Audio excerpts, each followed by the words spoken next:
Hello guys, in this video I am going to show you how to narrow down your search by the help of filters on the PeoplePerHour application. But first I just want to mention, don't forget to subscribe to my channel, because at 10,000 subscribers I am going to show you my whole YouTube revenue statistics and growth strategy, how to make money online. So let's jump into it. First of all, open the application on your phone. After that, you should tap on this search bar that you can find at the top of the screen.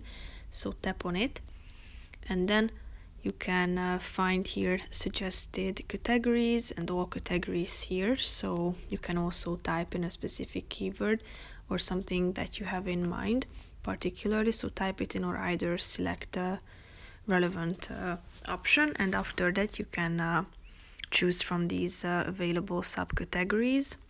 After tapping on it, you are going to find all of the offers available. So that's how you can add these different